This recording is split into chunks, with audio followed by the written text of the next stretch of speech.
Hey Jeff, how you doing, brother? Welcome to the Hunting Stories podcast. I'm doing phenomenal, man. Thank you for having me on. Yeah, man, I'm super excited to have you here. I think we've had some similar folks on your podcast and my podcast, and I kept seeing Bucks of America pop up on Instagram when I was jumping into other people's lives.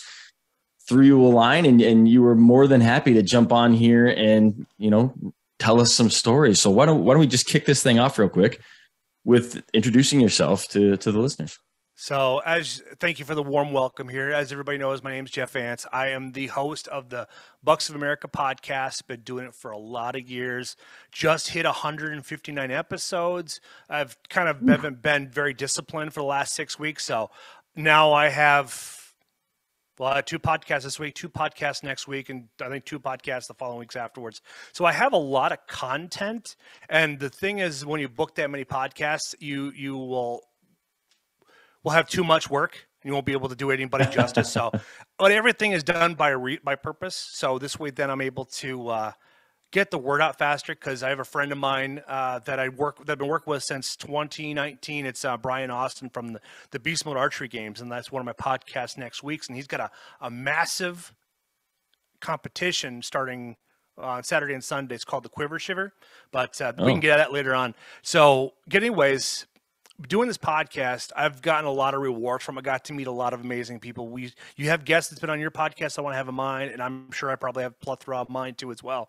But Armando Martin, he's man, I love that guy, man. I talk to him quite frequently, always sharing his stuff and just giving him some love and such. But why I got into it is just kind of a form of therapy.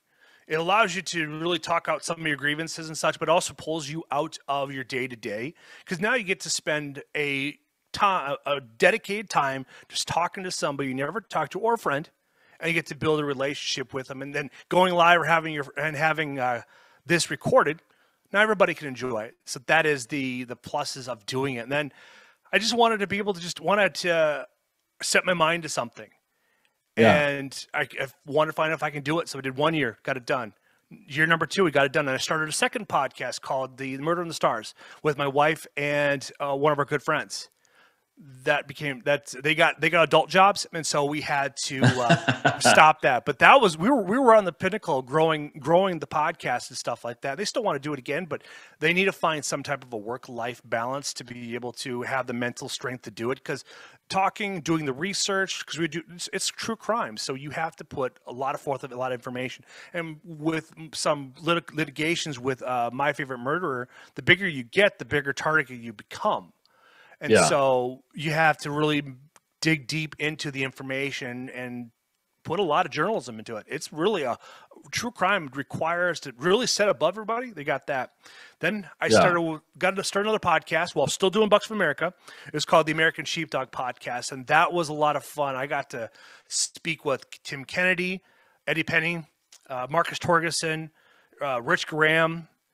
All these guys are SF dudes that they are professionals at their craft, and getting to talk to all these gentlemen, even Barrett Corball from True Exodus. I mean, he's got 300 some thousand people, and it's like he was willing to dedicate. I mean, we ended up keeping his attention for 3 hours. We only recorded for like an hour and a half, but that was just we weren't getting the ROI on it. But then again, this is 2022. It's heavily into American politics, along with guns, First Amendment, Second Amendment, all that fun stuff. So if we felt we got shadow banned now, as the Twitter releases come out, it's like, yeah, that makes sense why we struggled so hard. But now we've seen a downtick in podcasts, which is like it opens up for more people that are starting out and then continue the grind. Then I got involved with my buddy here with his name's Brady Malone. We do the OD or After Dark podcast. We stream every Friday live, which is just an absolute blast. That's where I can really get into the end of the world, talking about religion a little bit more deep, grabbing scripture and like utilizing and showing these different key things that we're marching right into a horror movie and society doesn't recognize yet. And so that's our job of putting our 2 cents in, at least trying to do something, because we can't go to war. We can't fight. I vote every single time I absolutely can. But when you know about mail-in ballots, that's where you know that the E word is rigged, because you can't say that on certain left-leaning platforms. Interesting. Man, Yes. I'm going to tell you this right now. I think my podcast takes less work than anyone else's, and it takes a hell of a lot of work. So the fact that you're dabbling in so many podcasts, it's impressive. To the listeners out there, make sure you're giving love to your local podcaster, whoever you're listening to. They're putting in work. And Jeff, I'm impressed, man. I'm super impressed. I mean, not only have you been doing it longer than most people, but you're doing it with more than one podcast. There's no way someone could talk me into doing a second or third. I'll tell you that right now. It takes balance, and that is the biggest key. Like, you got young kids in the household, and you got a wife, and so you have to balance that. Now, I shared custody with my daughter, and then my wife and I. She's very emotionally independent, so it allows us to have that flexibility to be able to do that, but also bring her in to try something out. But as your skill set increases, well, then you're able to streamline the process. Now I'm on to video editing, which is a whole new animal for it, because it's like you have to be far more finite with the video, because we have a very short attention span. I think I believe the current attention span is like 5.5 seconds. Yeah, I believe it. And so with understanding that and the drive of the economy, you got the e-commerce economy for the whole process. It's always raising the bar for the next thing. It's just adding more tools to your toolbox, especially if you want to get out instead of being a podcast host, but you have the skill set to edit. There you go, man. Yeah, absolutely, man. Well, Jeff, I don't want to cut you short on this because this is all good stuff, and I'm sure that we can find plenty of it on your podcast, but we're here to hear hunting stories. So why don't we start with a little bit of your hunting background? And we'll start there, and then you can just jump into a story, or maybe I'll have some questions. We'll see. Oh, definitely. I have plenty of stories. So I cut my teeth hunting rabbits and pheasant with my dad in Iowa. Now, this is back in the 90s. So I've been hunting since the 90s for small game, and I've only been hunting large game for, I'm coming on my 10th year. And wow. I've shot 2 or 3 does, and I've shot 1 buck. But, it comes down to time and balance and being in the right spot at the right time for it all. So, and hunting public does provide some struggles with it, because now I'm just making an excuse for it, but there's people out there that are killing big bucks on public too. But it requires balance, and it's just finding that time with everything, and it's like it's going to make you suffer, but it's what allows you to get have that mental clarity. I'm a big proponent of mental health and being in the outdoors, whether you're fishing, duck hunting, whitetail hunting, mule deer hunting, or even just simply walking. Yeah, just doing that is just does tenfold for your health. Now, with my dad, it's like we started off with a 22 and a 410 and stuff like that. He didn't think wasn't a very accurate shooter, but then again, I didn't practice, so.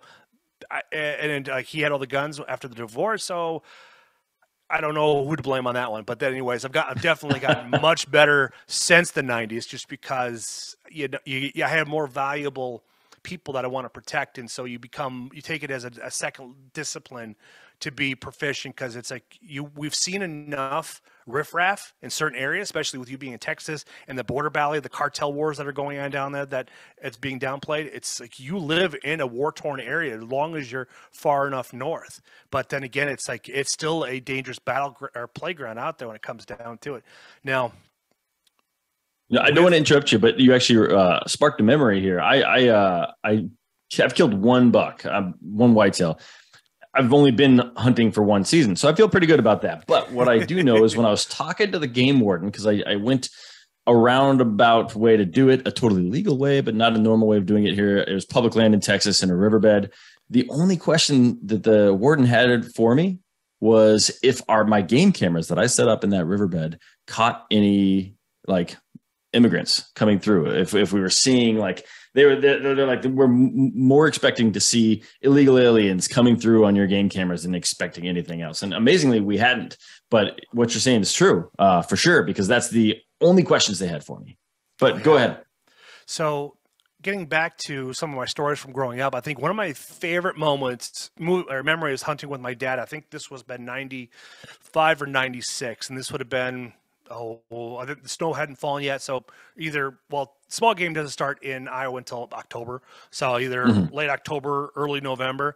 Dad didn't hunt the rut. He only hunted deer hunted during his shutdown, so during from Christmas to New Year's. That was muzzleloader season, so that's when he went out and hunt and stuff like that. So that's how he balanced his time. But he loved upland game bird. That was one of his favorite things. He loved hunting turkey or pheasants, stuff like that. Wasn't turkey, but boy, he loved his pheasants. He used to shoot before I was born. He used to go and shoot trap on the regular, and it's like he has trophies of first, second, third, fifth, eighth, all depends on how much beer he's had in the system. But the funny thing was though, it's like he's got I can't remember. He has astigmatism with his eyes. The drunker he gets, the better he bowls, the better he shoots, which is just the wrong thing to say when you're hunting. But when you're bowling, though, it really makes sense because the more he drank, the better he became. That was the 80s, though. That's what parents did back then and at that point in time, and then growing up from there. But we were out hunting. It was Sunday evening, coming down to the very end. I got to a certain point with my mom's arrangement with my dad. Sundays were always kind of deemed for hunting and stuff like that, or Saturdays too. So there was always a balance for it. If we're coming back later, or anything, it wasn't a big deal. So she knew that was important. So we never got in. There was never any turmoil regarding that becoming home. Because some parents will, like, you're married, so it's like if you have that co-parenting issue, some parents are a little stickler about that, the court order rule and such. But we were finishing up last hunt of the weekend before I went home, and I had a rabbit, and I thought it was too far for me to shoot. But honestly, I just want to see my dad shoot. That's what I want to do. I wanted to see him take something, just because it's like it's just always cool to see your hero do something that he's placing his passion into you. Yeah. And what ended up happening is he caught the rabbit on the run. Like something must have spooked it, and he shot it and hit it in the back, in the hind legs, and it sent that rabbit in a complete 180 and then beeline the other direction. We couldn't find it at all. That rabbit just took off. It just zoomed, just gone. That's crazy. That is so crazy. Yeah, I haven't done much rabbit hunting. I was elk hunting one year, and a blizzard rolled in, and so we were like, well, we can't see 15 feet, but we know that where we're hunting, there's snowshoe hares. I don't know if you've seen a snowshoe hare, but it's a big rabbit. But they're solid white. So we're like, we'll just go trouncing through until one of these things kicks up. And we ended up, my buddy, I had turkey shot. We had our shotguns, but I was like, I don't know what you shoot rabbits with. So I just brought my box of turkey shot. So we go out there and we're just walking around, and I kick one, and it goes right to my buddy, and he shoots it. And it just kind of similarly, like hits it, and it just goes right back the other way. Didn't fly around or anything like yours, but shot back the other way. We ended up finding it, thank goodness. But I don't know if there was snow in your story. But ours, we just followed its tracks. No, we didn't have snow. I mentioned that we didn't have any snow yet. It was still late fall. Believe me, otherwise we would have been able. We tried tracking it, but then again, when you're dealing with dry dirt and such, the looks are very deceiving. So you don't know if that's the actual footprints or if that was just the weeds beating it down. So otherwise, we definitely would have found it. But with rabbits, you gotta get him the headshot. So if you're not a good 22.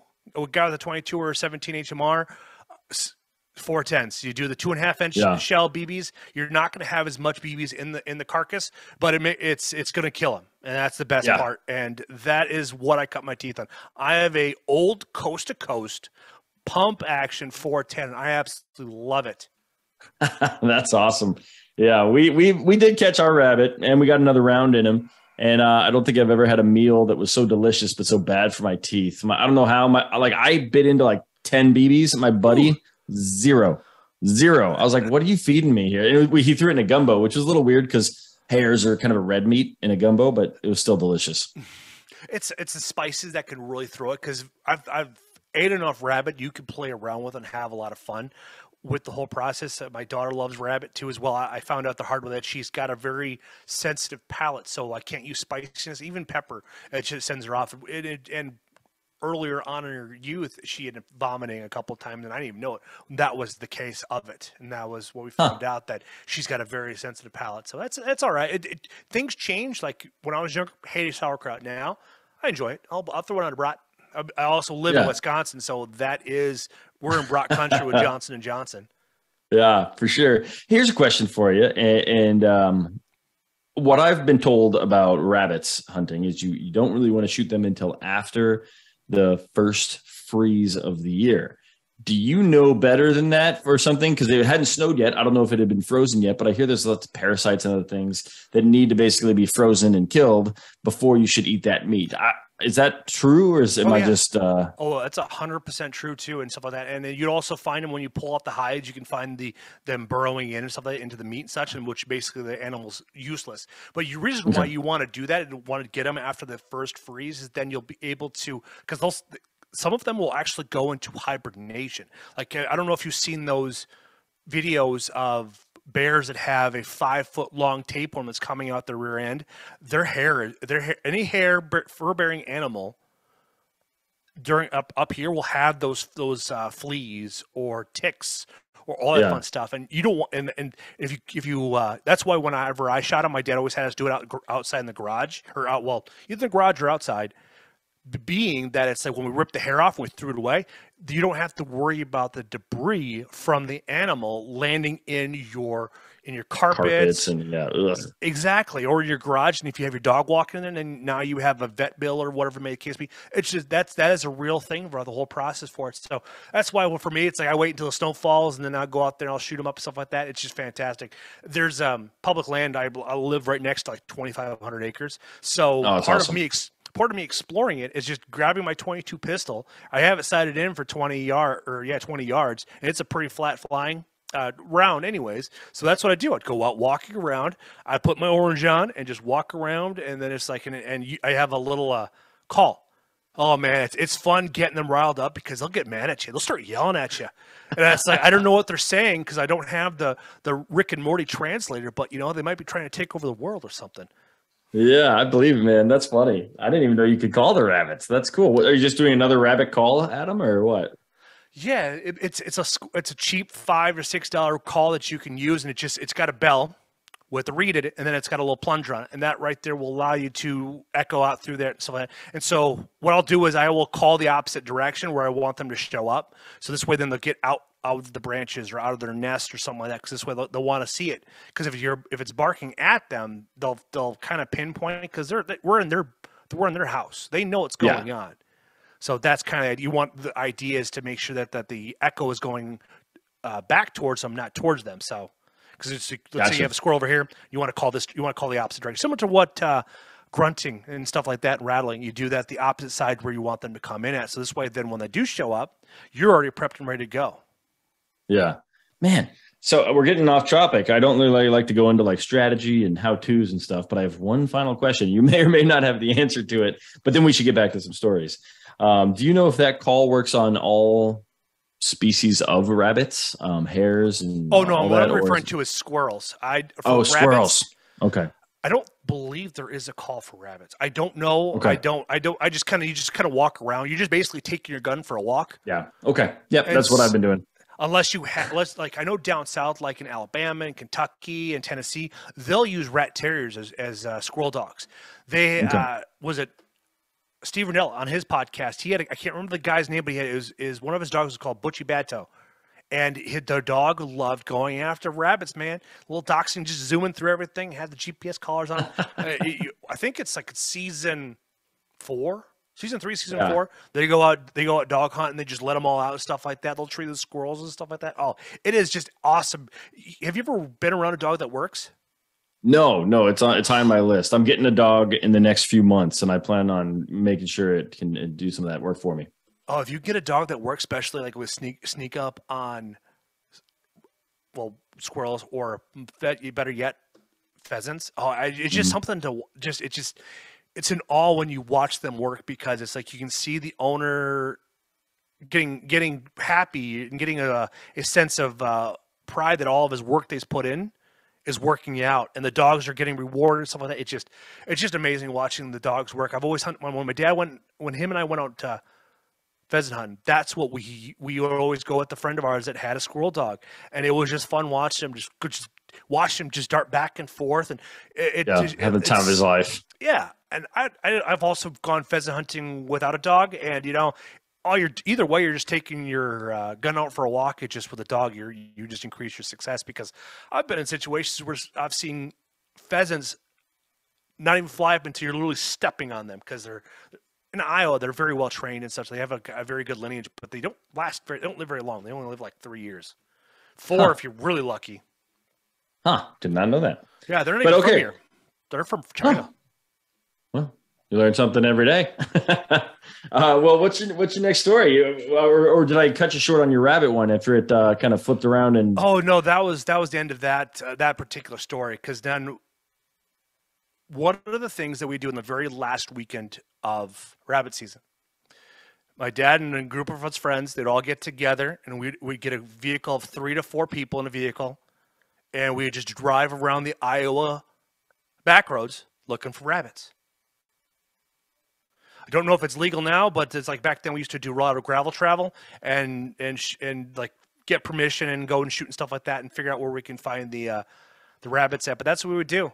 We would have our farms, we'd go walk them and stuff like that. And they had a whole point structure to the whole thing for how it all will unfold. But what really changed the game is one of the guys had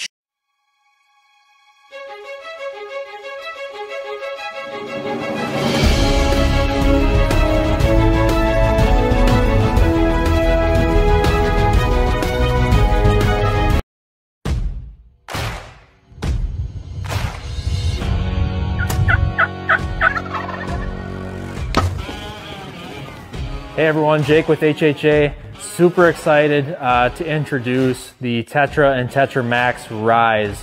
The Tetra Max and the Tetra Rise is our new 2-pin vertical bow sight that we're coming out with here for this year. So you'll notice a couple things on it. It's very similar to our single pin platform that we've had here over the last 25 years and really similar to the other sights in the Tetra line. So what we basically did was we took our single pin technology and we merged that with some multi-pin technology. So the way we built our Tetra and Tetra Max Rise sights was we basically dropped the second pin in that vertical pin coming up from the bottom, and then we added a second indicator on the yardage wheel. So both of those are fixed. One really nice thing with this setup is you sight in at 20 and 60 with the top pin, and you don't have to worry about the second pin at all. That second pin and second indicator will automatically be on. So really nice feature there. The Tetra Rise and Tetra Max Rise are gonna come in 8 different frame options. So 4 in the Tetra Max Rise, 4 in the Tetra Rise. Both are gonna come in the fixed Hunter Edition frames. So the Tetra Hunter Edition frame, the Tetra Max Hunter Edition frame, as well as the white Picatinny mounts in both the Tetra Max and the Tetra Rise, as well as the long dovetail and then the short dovetail bar option that I have on the Matthews bridge lock system. So all the dovetail options within the Tetra and Tetra Max Rise are going to be compatible with Matthews bridge lock system. So within both of these product lines, you're going to get a lot of different options as far as which sight you want to go with. So you're going to get your choice of a yellow or red second pin. Red is going to be the standard second pin color, but you can choose to go with the yellow option as well. And then both will be available in either a 10 or a 19 thousandths pin. All scope housing sizes are 1 inch and 5/8, and we do have the same front end that we've had on the Tetra line since 2020 with the macro gain adjustments as well as your micro adjustments as well for windage. New on the Tetra Rise this year, you're going to notice that there is a new needle carrier. So this needle carrier obviously has the 2 indicators, but you will see that it is a red anodized needle carrier to really call out where your needles are at. On the Tetra and Tetra Max Rise, we'll be able to achieve longer distances. So we have built the longest tape sets that we've ever offered in our company's history. So guys are going to be able to get out to 120, 130, 140, 150, and in some situations even farther depending on your arrow setup. It's just making sure that we're getting arrow clearance, but really nice feature to be able to just step out in the backyard or head out to the 3D course to shoot out to some of those longer distances. On the hunting side of things, this is one of the nicest hunting sights that we have ever built. It does have reasonable pin gap spacing with a 1/4 inch spacing. That way, you know, if that deer runs out from 20 to 35, your second pin's on. So the most commonly asked question that I've had so far as we went through this whole setup process is, where does that second pin sit? Well, that second pin is going to vary depending on the different arrow setups that you do shoot. Closest answer I could give you is the most common is going to be somewhere between 32 and 40 yards, depending on how fast your bow is. So you'll likely be somewhere between that 32 to 40 yards with that second pin if the first one's at 20. So along with all other HHA products, the Tetra Rise and the Tetra Max Rise carry a 100% lifetime warranty. All products are 100% made in the USA. For more information, you can visit our website at hhsports.com. Shot a rabbit dead square in the head, knocked it out. Like we thought he thought he killed it because it's little blood, but 22 is a very small caliper. So they went up, grabbed the rabbit, threw it back in the back of the truck, and we were going to this little town called Orchard, Iowa, and it's a dead town. It died after the railroad moved out of there, and they moved to the bigger county seat in a sense. And that's what usually happens in Midwest, like in Kansas and Missouri and Iowa. If a town was founded on the tracks and the tracks moved or their tracks got discontinued based off of that's a whole rabbit hole there about the railroad system and the scam behind that. And we were out there eating, had lunch because it was about noon or so because we only have like 8 hours to work with. Turn around, then we go back out to the vehicle there, and we're all talking about, because when we get there, no shop talk. After lunch, that's when we can go out there and we can show everybody what's everybody. You had to show if one showed, everybody had to show. It's not like we're not trying to play hide and seek and stuff like that. It's just kind of, it lets us know what's all going on, how big they were and such, and what they're being fed off of, like what was their daily diet and such. Well, one of the trucks, I won't forget, his name's Ali. He had shot a rabbit dead square in the head with his 22. Goes up, grabs it. When we come back, the fucker's still alive. It's still alive. It was literally dripping blood from his forehead down, and it was still alive. It's like, well, that one is like a 5-point rabbit, just because we have ones with big ears, how much they weighed, the length of them all, just to kind of have a different skill set or point system for it. And then the loser would have to buy the beverages. Of course. So whether it be beer or soda, because we had kids involved too, so there had to be some form of non-alcoholic beverage for the kids, and then we had to cook them all up. And then since my dad was the only one that was single, everybody came to his place. So that was one of my, like, growing up and doing that for all the years that I did. It was just a really fond memory of doing that. And now my friends around here, we don't have that camaraderie anymore. Yeah. That is something that is going to die with the baby boomers. That's one aspect that we're going to miss, because we have deer camp. Don't get me wrong, we have deer camp, but that's one of those things where it is what it is. And life is hectic. So, but those guys were able to dedicate that weekend for that hunt. That's fun, man. Okay, so obviously they did put down that rabbit. Was it like running around the back of his truck bed? Oh yeah, just running circles. Yeah. Basically, we all cornered it. So what ended up happening is that we got one guy in there, shut the gate again. Then we turned around, and one guy got to the gate, shut the door behind him, and then hands out so this way they can all grab him. The first one grabbed, just wring its neck and call it good. Yeah. Okay. I was curious if it was like a live, like, laying there kind of looking at you, or actually sprinting around. So he was hopping around. It was bebopping around. It was the craziest thing I've ever seen. I don't think I'll ever see that again. It must have keep in mind, this was 30 years ago, and I think the average grain of a bullet then was probably the mid-30s. Now we have them up to 42 grains for a CCI round. Yeah, man. You said that that's not going to be around for too much longer, and I have to say that you're right, because I've never heard of really that kind of group camaraderie, little rabbit sport shoot kind of thing. I wish that's something that I could have experienced. So thanks for sharing that story, man. That's pretty cool. The closest thing you could really do is duck hunting, but that is a young man sport, because it's like, if you have a girlfriend, wife, kids, that is a once a season type thing for you, especially if you, and like having a life, having kids, having a wife, stuff like that. Your times are very, like, I have friends of mine that are in their early 20s, and they're out there doing it because they don't have that extra layer of responsibility. They don't have a mortgage. They don't have that. They're just out there being in the now. Yeah. But then again, I went duck hunting for the first time this year, and I just would go out super early and try and get back. So I wouldn't hunt very long, but I'd get there for the sunrise and get back for my kids' breakfast. So but yeah, it's hard to fit it in sometimes. Mm-hmm.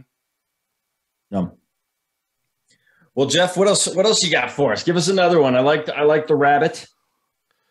What other hunting stories you have? Tell us something. So the next or one of your buddies being an idiot. Like I said, those sometimes are the fan favorites here. I got those two. I got those two as well. So the next one is that it's still in my youth. I want to talk. It was the culmination of, so basically New Year's Eve usually always ended the end of the time off before everything like that. So whatever that weekend was, whatever the end of the season was, so all throughout that week of muzzleloader season, they would all go out and party hunt, get all their tags and stuff like that. And I think the best year they ever had was in 1997, and they shot like 16 deer from bucks to does and stuff like that all throughout their little region there in Iowa, northern Iowa there. And seeing the garage just filled with carcasses and guys cutting the meat off and such, it was just really, really cool. Yeah. And then on top of that, so you have guys running around getting beer for the guys, and you have guys that are actually like cooking the meat. Then you have a group of guys that are cleaning the meat off, pulling all the hair off. Then you have another. So it's a big thing. It's like we had at least a dozen guys to put all that together, and it was just these guys have been doing it for decades at this point in time, and they just have a system down where everybody has their strengths. Dad has bad eyes, so guess what? He gets to cut off the big limbs from the body and then give those to the next people that have the finer eyes to be able to remove whatever they need to. And then you have a couple of guys on grinders for grinding all stuff up, stuff like this. This way everybody got a equal share. They had scales and stuff like that. I mean, it was just a well-organized machine. Now that's translated into our yearly trips to Okoboji. Now these trips are just epic. Now there's a lot of stuff, a lot of shenanigans happen because the trip that we have in May is usually the biggest one, just because everybody's getting out of the cabin, everybody's getting away from the wife for the first time for more than a day, and these guys will just cut it loose. And when the fishing's good, like it was this past fall, we'll catch 500, 600 fish. Wow, Jesus. And this is between 9 to 12 guys, or even 16, 17. Even one year they had up to 20. And how did it all work out? Because you have crappies, bluegills, yellow bass. Yellow bass, they're unlimited. So that's what a lot of our fish are made up with. Like this last trip, everybody got a limit of crappies for 9 guys. So that was pretty impressive that they all did that we were able to make it go. So everything was always obviously above board. And there's some days where we get too good. We're all communicating back through text messages like, hey, you guys really need to like pay attention what you're keeping, what you're catching, because the DNR are always are always nearby to find you and stuff like that. So it's like we always have that in the back of our minds. So this way, then when we do get there, we'll be able to show them that we have a legal amount and stuff like that. I've never been in a situation where we've had to count them, but my dad's told me that they've had run-ins with the DNR up in like Devil's Lake or even on Okoboji. Like there was one guy that didn't get rid of his cans. He threw them in his live well. Guess what the DNR guy came to? So now he gets busted with open container, and there was another charge he got too. Yeah. That's tough. Yeah, it is nuts. And then this year, I don't know what the fuck happened. So I'm in the truck, back in the boat and it's my dad and his good buddy. This is the following morning after day 1. So none of us are probably sober at that point. We're probably still nursing a hangover or something. I try to cut back because I'm the one that's driving, doing most of the work. Because these guys are in the 70s. Decision. So it's like I have a limit, and then after that I switch back to water. They drink a lot of beer. If I'm going to drink, I'd rather just drink whiskey because I'll drink less, get to the point where I want to be, then I can switch over and then just quit. Yeah, because it's like they drink a lot of Busch Light, and that's a lot of water. So getting back to the story, we're backing up. I still got at least 6 feet to go before. The nice thing is the ramp has got a nice steep ramp to it. Also, this way it's like if you happen to unhook your boat early, you'll be able to get in there. So I'm getting down there. I'm yelling at the other guy to, hey, it's like because he was helping back in and guide in and stuff like that, and I was gonna have him jump into the boat and then get right at the front of the bow. And so this way, then once we got the prop in the water and the boat was floating, then he can go ahead and unhook, and then I don't have to worry about getting on the vehicle. No, yeah, something between my dad and that dude just disconnected, and the boat fell off the trailer, skid all the way down. And when you do that, the prop did get damaged. So the first thing you're finding out, because like there's certain diameters of a hole or a gouge in the blade that you can get away with, or there's ones where it's just like it's fucked. You're done. Yeah. So got the boat back in there. Him and I stayed on land because if the boat is vibrating or the motor's vibrating too much, it's going to destroy everything. So it's like you can't do that. It's just like it's going to create a much more expensive situation for you. Now, luckily, being in Okoboji, there's plenty of people there. Question is like, do they have the parts? So it falls off and takes it around the little Bay Area, runs around, and it's like, let's say this is actually doable. It's like it was just small enough where it still can be replaced or be repaired. Which shit, my dad didn't give me his. Sorry, I just dawned on me that my dad didn't give me his prop. So we have here in La Crosse, we live right here in the Mississippi. So in here in Wisconsin, we have guys that can replace it or repair it and stuff like that. Just weld it on, however you do it with aluminum, and they'll take care of it. We ran around and did it all, and it worked out great. That was the talk of the entire trip this past October, and he will never live it down. Dude, I was like, fuck, dude. It's like, we're all right here. It's like, and granted, my dad's driving, he has a big old dually diesel, and it's loud. But I roll down all 4 windows because I have bad hearing in my right ear, which will be another story down the road. But we were able to fish. We caught our limit. We had a blast. My dad and I, he caught himself a 21 in like a quarter walleye.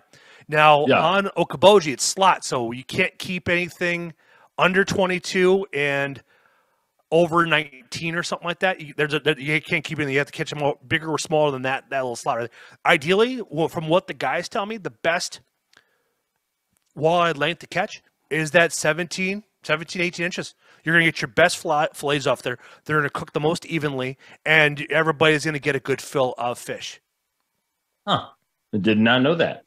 So everyone's blaming your dad for the boat, not the other guy? No, everybody's blaming the other guy because it's like, my dad's in the boat by the motor, ready to rock and roll because he's 70 years old. So it's like, I'm going to let him do the easiest job.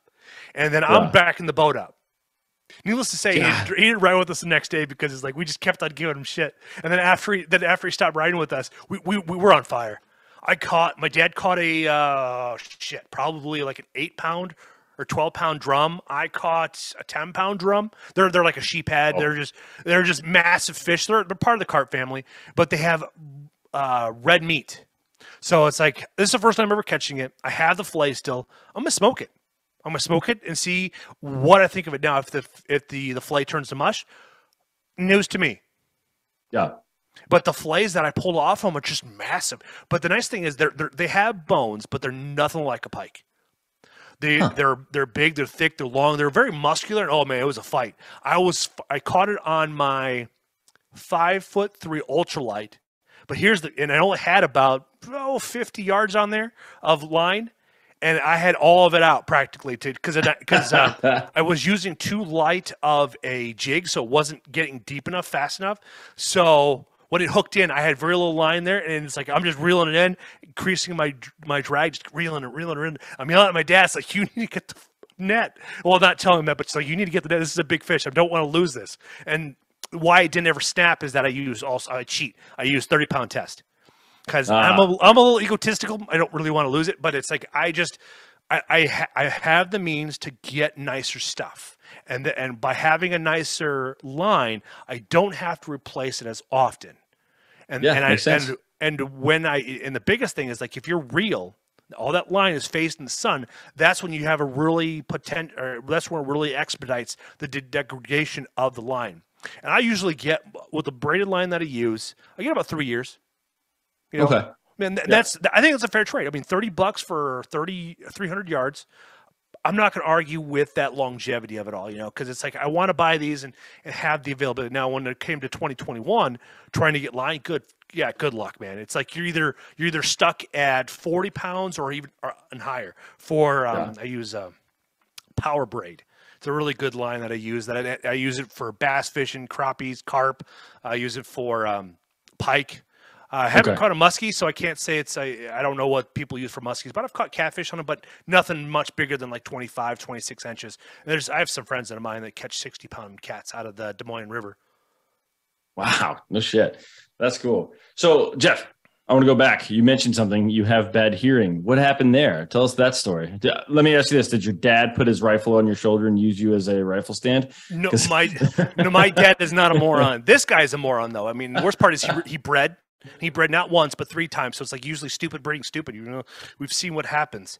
Now, what ended up happening is that him and I were hunting, hitting the ground blind. I had a doe show up maybe 15 yards to my right or to my left. I'm the obvious choice to shoot the deer, right? I'm the obvious guy because it's right there. I'll be able to put the barrel outside of the blind and shoot. Nope.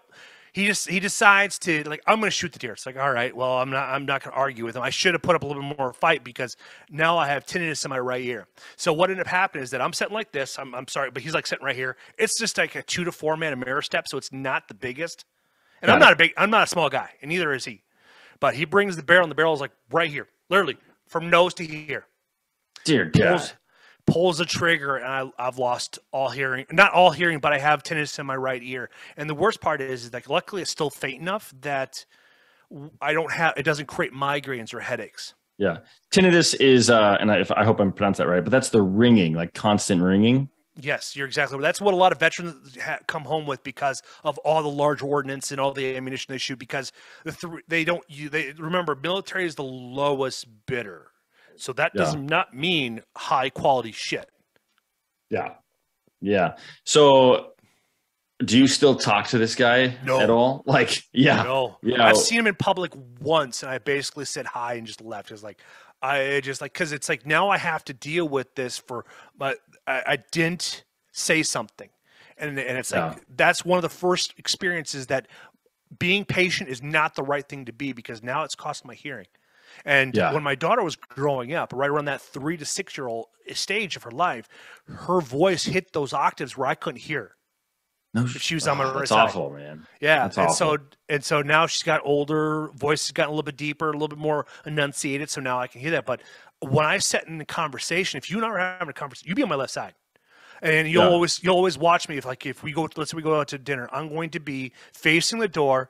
And then or however we're set, we're this way, and my ear will always be to the wall so I can hear everybody. Because there's sometimes where I'm out to eat or out getting something to drink, and I can't hear the hostess or the waitress or the waiter. Yeah. Because you get all the other ambient sound going on, and then you're trying to hear that he's trying to speak loud enough but not yell at you. Yeah. Were you wearing any kind of ear protection? Nope. I mean, obviously, him shooting 6 inches from your nose is just, I mean, for lack of a better term, it's fucked up. But you didn't have muffs or little orange plugs squeezing. Oh, that sucks, man. I'm sorry, Jeff. Oh, dude, it is a rough thing to deal with, and the nice thing is too the hearing muffs that you can get now are just top notch. I pay attention to like huntinggeardeals.com because Cameron, a friend of mine, his website pulls all the best deals. And so he does a mail or two, so this way you can find all, and you just wait. You just be patiently waiting because right now they're going to be getting dumped on the 22 stuff. So you're going to be able to pick up a nice set of walkers for a reasonable price, you know? Yeah. What's that website again? I'm going to write that down. Yeah. Huntinggeardeals.com. Okay. Cool. I'm going to check that out. Yeah, Cam's a great dude, and he was a wise decision to buy that. All actually cost him his first marriage because the woman was not very supportive, and that is a thing that needs to be recognized. So if like men are trying to do something like be in the outdoor space, whether you're starting your own company or starting a podcast or video, if your spouse or your girlfriend is not supporting you, it will be costly for you because it's gonna stunt your progress and your passion. Yeah. If they can't get behind it, man, you're just gonna end up in divorce. I can see that. But this takes up a fair amount of my time, and my wife could not be more supportive. And I should probably thank her for that because I've never even considered what it would be like if she was like, "No, you put both the kids to bed tonight." You know, that's where you got it. That's the biggest thing is like being appreciative, recognizing it, telling him thank you for all the stuff they do. Like for me, I will buy my wife loves ammunition for. Her engagement ring, it's a P320C 9mm. That's what she wanted for her engagement rings, or her wedding ring. So it's like that's what she got. There you go. There you go. You Year gotta be 5, appreciative. I'm gonna get her a dime at year 5, but she's got her own essential sense of style. But it's like she's the one that's elevating me to do all this stuff. That That's she awesome, man. handles all that fun stuff, and she helps mitigate my flow, my workflow, and my social time, because I am you have to be very organized, very, very disciplined with your time, because this is your life, and tomorrow you can be snuffed out just like that.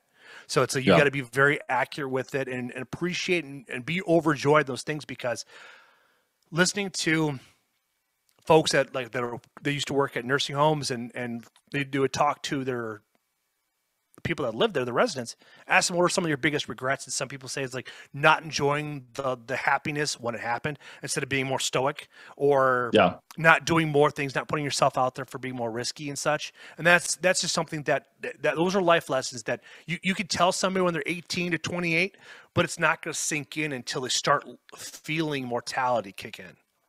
Yeah. No, I believe it, man. Let me ask you this, Jeff. I actually just finished a book, The Comfort Crisis by Michael Easter. Have you read that by chance? I've not read it, but I have heard about The Comfort Crisis. That is a very powerful book. I kind of grasped the concept of it, but he probably has a lot of psychological aspects that really open up your eyes to stuff. It's a beautiful book. I'm going to recommend it to all of the listeners. I'll even put a link to it in the show notes because it's that good.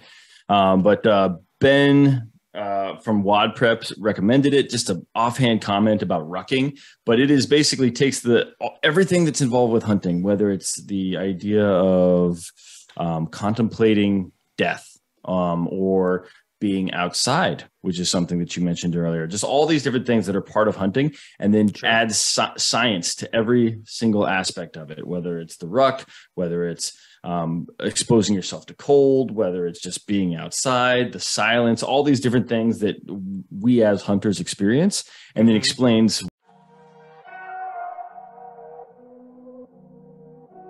I'm Jake with HHA Sports, and today we're going to talk a little bit about our dovetail sights and how they're going to fit on the new Matthews V3X.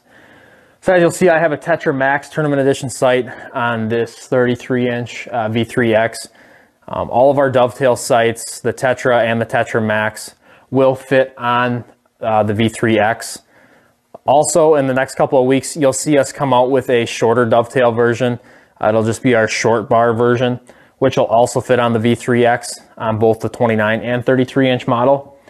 One question that we've gotten pretty frequently lately is the windage adjustments on your Tetra and Tetra Max bow sights on the new Matthews bow. And this year we came out with the infinite adjust plate, which you'll see on the front end of your sight. So when you put this infinite adjust plate on, you'll want to either flip it to the inside or the outside. And for the inline mounting sight options, such as the V3X, you're going to want to make sure that the infinite adjust plate is to the outside of your infinite adjust channel. This will allow for optimal windage adjustments. So you'll also be able to find the infinite adjust bracket on our website if you're already shooting a Tetra or Tetra Max Tournament Edition sight. Another way that you can get your HHA to fit V3X is by buying our conversion kit, which you can find on our website at hhasports.com. We'll be selling those at retail around $60. So basically the only thing you'll have to do is you'll have to take apart your sight at the third access point, and you can convert any Tetra or Tetra Max sight. So if you have a fixed frame, you can get that into a dovetail. So like mentioned before, any dovetail sight will fit a Tetra or a Tetra Max, as well as our short bar version. For more information, you can visit our website at www.hhasports.com.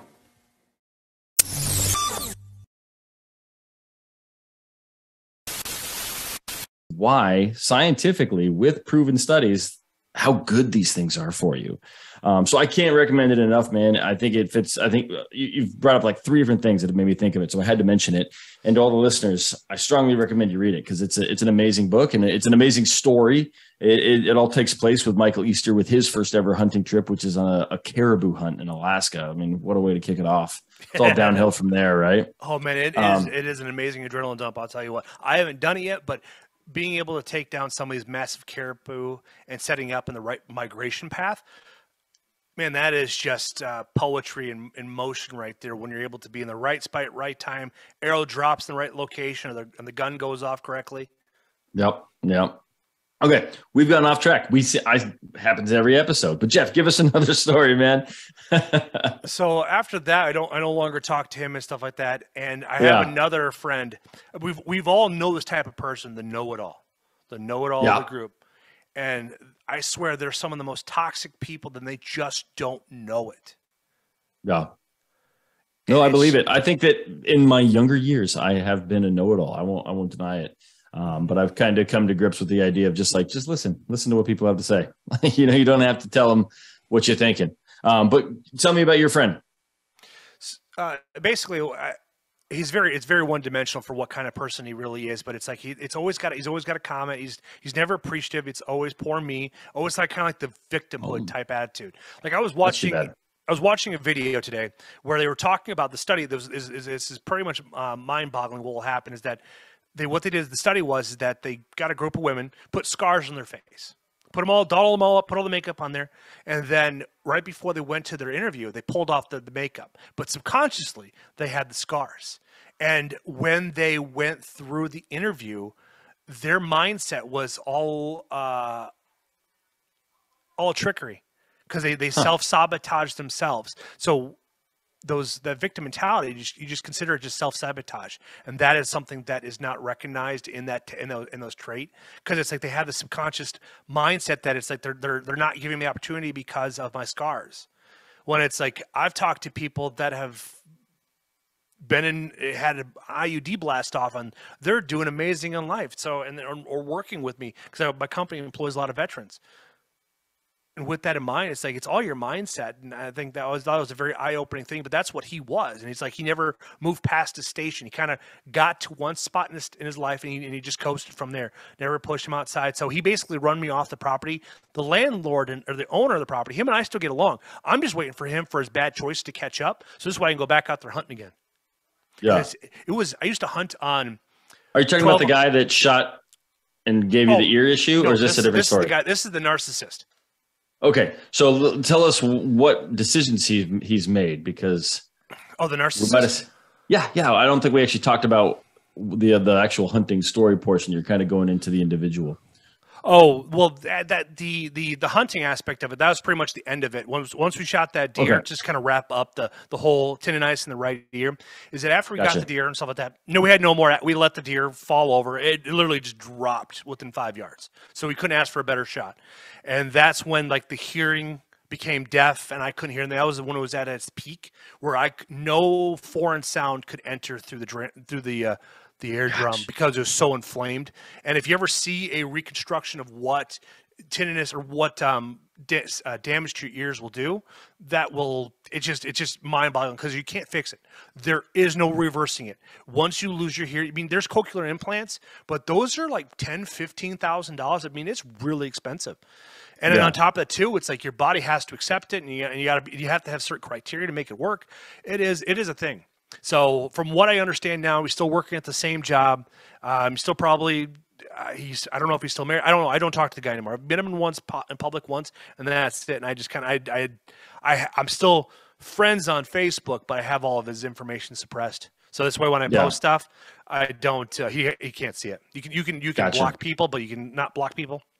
Type scenario, because I don't want to get text messages, and I figured if I do it through social media, he's not going to try to reach out to me via phone. Yeah, no, that all makes sense. It's a weird world we live in that like you can't just like remove someone from your social media without it being a thing. But whatever, that's what a narcissist would do, I guess. So no, that's a different guy. That's a whole nother guy.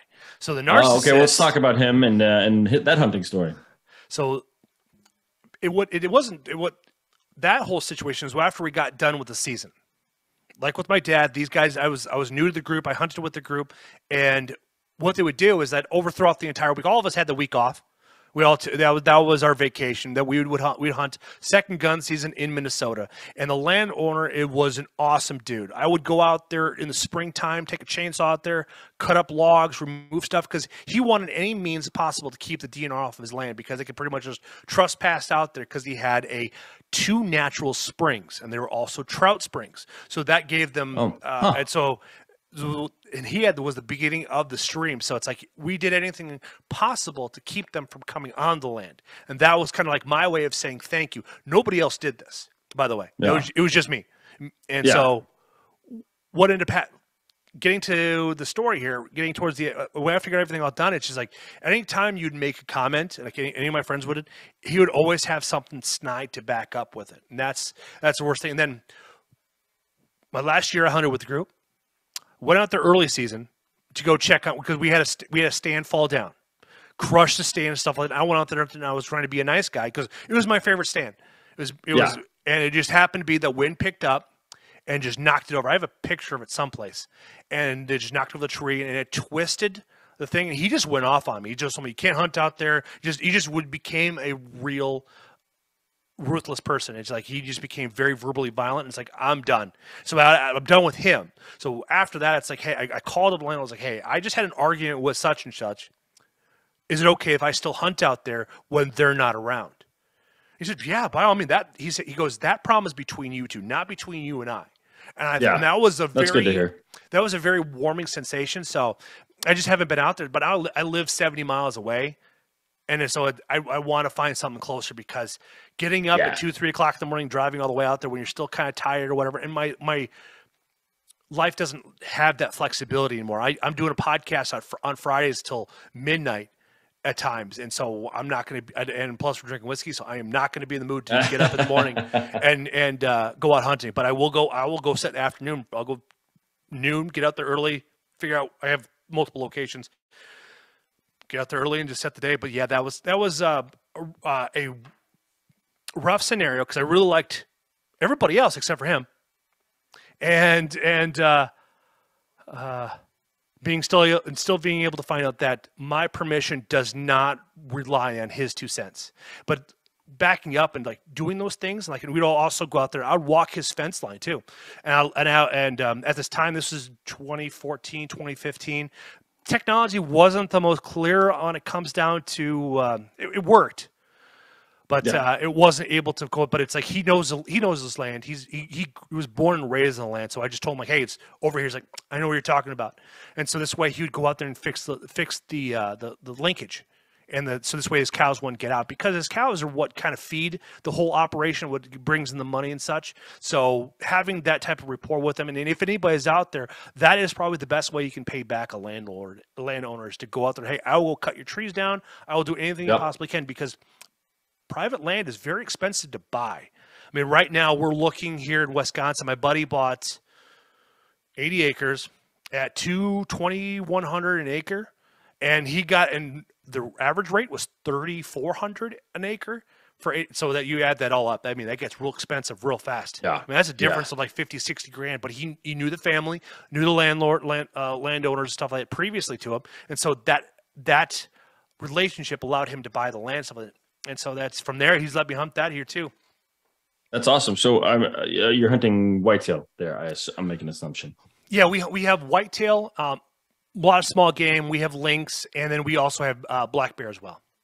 Oh, very cool. Black bear is super high on my list. I've had a couple close encounters, but I have not actually gone full draw or anything. Just like gotten within bow range, but just couldn't quite get eyes on them. So yeah, for sure. Oh, and I failed to mention we do also have elk hunting too, but we only have 4 tags that go out to the public, and it's a once in a lifetime draw. The other 6 go to the reservation, and then the other 4, 1 gets auctioned off, and the other 3. But as a resident though, the tag is only 10. It's to get a point or to put yourself in the drawing. It's $10. That's not bad. So how many people typically put in, or how many, like if you're going in, what are your odds? Not good, I assume. No, I think, and I think right now we have a couple 100,000 that put in there. So 3 tags divided by a couple 100,000 people. Because I mean, Wisconsin, we have like 600,000 that go whitetail hunting for like 9-day gun season. So If you even do 10% of that, or if you do like 100,000, that's still a lot of people to get drawn. Yeah. Yeah. No, that's not good odds. That's once in a lifetime. Mm-hmm. Well, Jeff, tell me about the first buck you killed. I know you said you killed one not too long ago.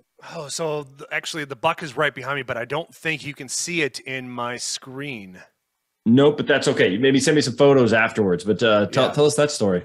So I wish that I should. I'll have to keep in mind about adjusting the camera next one. But I shot my buck here in 2017, and I had been hunting him for 2 years, and we nicknamed him Captain Hook because one of his G1s comes straight up and then does a 90-degree. No. And so we call him Captain Hook. Now, the first time I saw him, it was in the rut of 2016. And my wife grunted him in, or at the time, girlfriend. So, because I was taking her out hunting, getting her used, like teaching her how to grunt and to bleat and stuff like that. And we were, at the time, since it was a rut, we were just bleating. So we started shortly after sunrise. We'd bleat 3 times. Wait 10 minutes, bleat 3 more times, because the forest we're hunting in, or the little spot of land, oddly enough, I shot him on 5 acres of land. It's all, but, but this little strip of land has the water and really good food. Because it's like the landowner that I hunted on, he only planted corn. Well, they rotate corn and beans, stuff like that. And the other side of the fence, they would plant beans or corn, stuff like that. So there was always plenty of food, but there's also really good bedding in it, and it falls into a bowl. So it was just one of those perfect scenarios. So he shows up, and the county I was hunting and requires 4 points on one side. And he only had 3 on one side, 2 on the other. So he's got a little genetic default in him. So it's like, all right, well, soon, like I was she had the rangefinder, and I'm ready to go full draw, and it's like she counts 1, 2, 3, 1, 2. No, you gotta just start over again. Well, then it's like, well, I still have 4 doe tags. Like, sweet, all right, we'll just continue out here hunting. And of course, he got Randy, so he spooked up all the does. He started chasing 3 of them. He's like, come on, we just need 1 to take one for the team, and the other 2 to come back. Oh, we were out there for another 3 hours. And I never came back. He just but we can hear him chasing back and forth. And that's my first time ever experiencing chasing. I've not seen a fight yet. That's something I want to see next, is to be able to see two bucks fight over some does and such. That'd be pretty awesome. So then you went back the next season, I assume. So the next season, this time I didn't shoot them because we were sitting in the ground blind, and I've had big bucks on this where they walk in from, because it's a drainage from the field, and it kind of goes down into the creek at the center of the property, and so that's where they funnel in at. And I gotten pictures of a lot of good bucks. For some reason, this was the corridor. The bucks came in and the does came in, and every season at early in September, my trail cam would flash and never see this buck anymore. I call him Dark Man because he only showed up at night or in the morning. And once that camera would go off, I'd never see him all season. But getting back to Captain Hook, that's a sad story in that one. But getting back to Captain Hook, I was in the same spot where the ground blind was. I'm getting bored. Wife's getting cold. So it's like, well, she texts me like, hey, I'm going to go sit in the car. So she goes off in the car and like, all right, well, I'm going to move up to a tree stand, a 2-man tree stand. And so I'm just setting up there, and it's like, this is right at the mouth of this big forest. I'll send you a screenshot of the overview of where it's at. I grunt, I bleat, and I see something walk out about 80 yards out into a field. I had a whole bunch of brush, so I couldn't tell if it's a buck or a doe. Bleated at it, and it's like, wow, all I did is like for the first 20 minutes, just watch him, figure out what he's doing, because I don't want to be too aggressive and have him run away, because then he's gone. Yeah, let him do his thing. Let him eat. What's that? Well, I have a question, but I'm going to let you finish your story because it'll make more sense later. I don't want to jump ahead in your story. So go ahead. I gotcha. So as he finished up eating, he starts coming back around, and then he starts dipping back into where his bed was. I bleated a couple more. I bleated again. And this perked his ears, and he couldn't see me because, well, obviously I'm a tree stand, but there's the foliage was so thick you can't really see it. So I watched him walk down the bank, get to the creek, and he stopped there. So it's like, I'll bleed again, because I'm the tree stand's up on the field edge, so I'm bleeding behind me. So all he's hearing is the reverberation off whatever it hits going out to where he's at. Then he finally gets underneath the fence. He's sitting about 32 yards. Not a shot yet. I do not have a shot. It's like, but his ears were up. He was on full alert mode. He was ready to get down and dirty. Comes in about 15 yards, gets behind his beautiful plum bush. Of course. And it's like, well, this sucks. So it's like, well, I'm not getting desperate, but it's like I'm still rookie because this is my first time actually having a buck coming in within shooting distance as a legal buck to shoot. He stops, bleeded again. And this is the last time I did it, and it brought him out around the bush right in front of it. I can still remember it like as good, clear as day. Yeah. He gets there, but his ears are all up. His nose is sniffing everywhere. He's not seeing the doe, so his spidey senses are tingling. But there's no one. The deer on this property don't get hunted.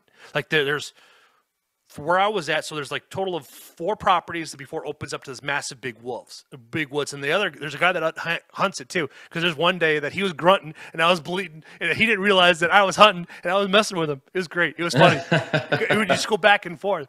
Well, anyways, got him out there, and then I had to get to him a situation where he was pointed down and actually eating, because you know how deer would, they'll do a fake eat. They'll fake you out. They'll get down there, but they're not really eating. Their eyes are going, their ears are going, their nose are going. And then once he finally let his guard down and started eating, he gave me a broadside shot on it, but I was up, so it's going to be right at the edge of his shoulder. Okay. Drew back 26 yards. I drilled him. Goes to the shoulder blade, goes to the ribs, pops both of his lungs, and stops on the other side. And then he just bucks up, and I see my Luminox. Stops real quick. Stops on the other side of him, like got in the ribs. Or hit the ground on the other side. No, it hit the ribs and it stopped.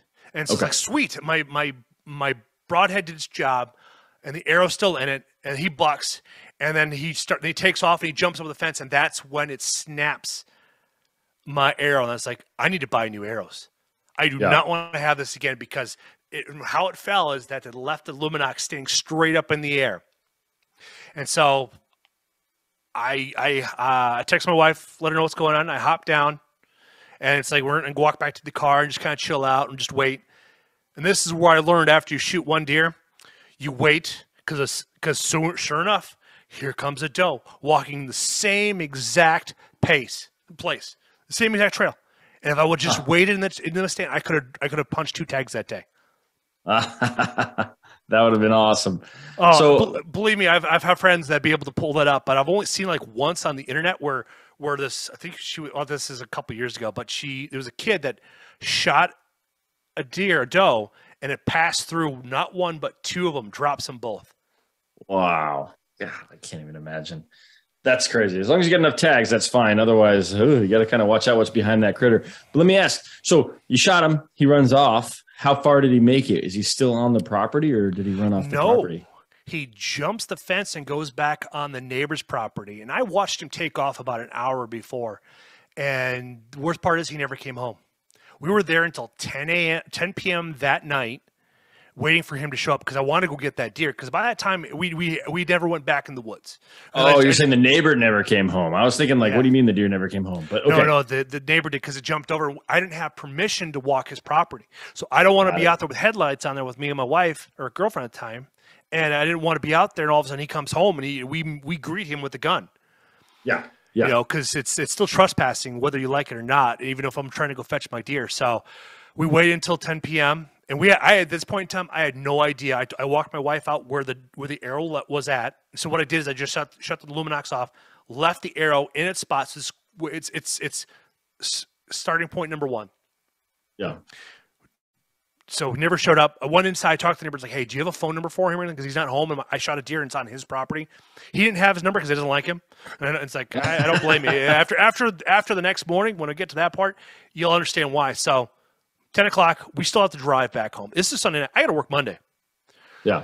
Luckily, my supervisor is a hunter, so he understood exactly. I did take a hit for, because they had disciplinary points, stuff like that, for if you don't have the PTO to back it up, or you do a call out a day before. It's like, whether you're sick or not, it's like if you call out the morning of, it's like you still get in trouble for it. So went came all the way back to La Crosse, got home, did not sleep for shit. I was just paranoid. Like, what's going to happen? What am I going to get? Because I know there's coyotes out there. Because my trail cam showed me at least 4 out there. Yeah. So 6 o'clock in the morning, guess what? My wife and I, she had the day off, luckily for her, but I just told her, like, hey, I got a deer. I got to go get it. So we left. We took off. At 6 o'clock, got to his house at 7 a.m., saw his truck was there, and I'm pounding on his door. Oh, man, he was not happy. Not happy. Oh, he probably woke him up, huh? I did. I know I did. Well, that's the thing. I don't know the guy. I don't know how old he is, so it's like he could be an early riser. Apparently, this time he was not. And he's the probably reason why prostitution should be legal, because he probably would have been a little bit nicer. Now, knock on the door. Come on. It's like my wife and I were all in our hunting gear. I told him, I was like, hey, I shot a deer last night. You weren't here. And it's like, I want to go retrieve. I want to see if I can go find it. And all he kept on saying is, you can't hunt. You can't hunt. It's like, I just want to go find my deer. And it took me a couple times because he's obviously still foggy, no coffee. Yeah. Walked on out, once I finally got him to be focused, he's like, okay, go for it. Well, my wife and I found out that he was already in a pissy mood, so I'm not going to go back there and gut it on his property. So what I'll do is we grab the deer, load it all up, and we walked it from his property to the neighboring property. Oddly enough, the night before when I shot him, I just talked to the owners there, and he said, yeah, you can. He didn't say we could hunt it, but it's like we had that first content, and he was a really nice guy, and he kind of told me like what to watch out for this guy, the next door neighbor from where I was hunting at. Yeah. And so I walked on there, slid open the deer, opened them up, gutted them all and stuff like that, and I found the broadhead fully did its job, worked out perfectly. That's why I love Veteran Innovator Products. I mean, Matt, fantastic guy, vet, but he's a self-taught engineer. Aerodynamic engineer. He's self-taught. That's cool. That's how motivated he really was to develop his broadhead down. Get it, butchered it. Now it's like all we have is a car. And at the time I was working factory work, so I'm not as pudgy as I once was. So I had a little bit of strength to me. And all we had was my wife's 2008 Ford. What was it? Not a Ford Focus, but it was a Ford, not Taurus. Well, I can't remember the car's name now. Anyways, it's going to haunt me. Yeah. Anyways, it was the year before they switched to going to a smaller trunk. Oddly enough, so we had to get it in there. We're trying to get it in, but the worst part is that the animal was already in full rigor. Oh, I bet. Yeah. So that made things a little bit more difficult to work with. So getting back to when I actually found the deer, I skipped the whole part. So. Started back. So you just gutted it. You didn't like quarter it out and all that stuff. You had a gutted full deer trying to put it into a trunk. Okay. So a trunk of a car. So that's the fun part. But so getting back to actually finding the deer. So we get back the next day, that morning, start at the place where I shot where I left the arrow, other half of the arrow at, and I just kind of started scanning back and forth. And so I just kind of like memory recall where he jumped over at, then just kind of start from that point because there wasn't a lot of blood. So because I knew I shot him high up, and I didn't puncture the other side, so there's no exit wound, so there's nothing there to bleed out. So I just kind of followed him. I knew he jumped over the creek, and I know Drew jumped over the fence, so that's what I did. I walked over the fence, and my wife didn't want to do that, so she walked on that side. She walked in. We just kind of met together. We met together, and we went from there. And I get across. I'm scanning. I'm not finding any blood. And I just happen to look over and I see the light brown hair of a deer spread eagle. It's like, ta-da, here I am. And as I'm walking up to him, and we're counting, it's like, he only ran 40 yards. I double lunged him. He dropped. So it's like, if I was able to get out there that night, it wouldn't have been very difficult to find. Because the worst part was there was no blood. Zero blood.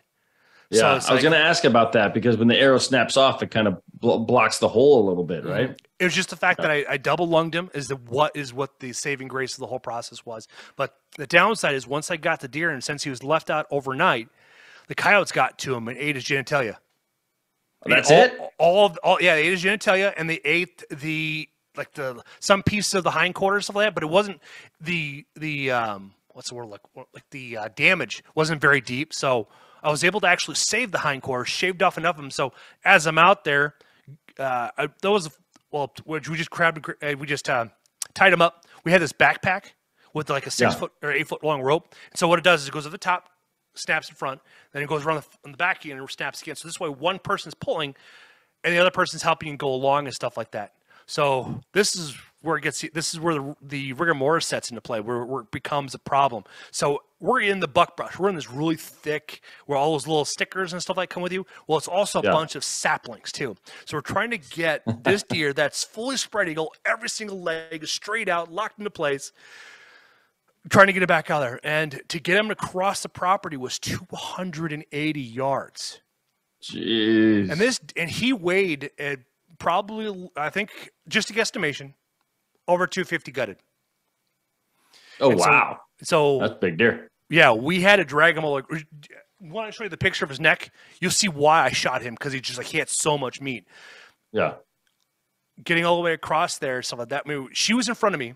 She had her backpack on, zipped down as tight as she can. And so I'm grabbing her backpack, and I'm pulling the deer, and that's what we're doing all the way across. Oh, it took us a good solid 15 minutes to get this deer across his property, because I didn't want him to come out and start yelling at me or anything like that. It's like, you can't butcher the deer here, da-da-da-da-da. I wanted to avoid it as much as possible, because at this point in time, it would be hunter harassment. Yeah. Got him across, got everything up like that. So that was the story of getting it to the car, getting it cleaned out, and breaking that tailbone and pulling out the colon was pretty easy. I was afraid that when the coyotes get to their bladder and stuff like that, it could damage the meat and it could ruin it. And it will happen. I'm not sure how it goes with other cervids, but I know with whitetail, it does destroy all that meat that it touches, that when the urine gets onto it. Yeah, the urine, the bile, all that stuff just ruins meat. Oh yeah, somehow it didn't ruin the meat, so we were able to. Got it over there. Now it comes time to putting the deer in the back of the trunk.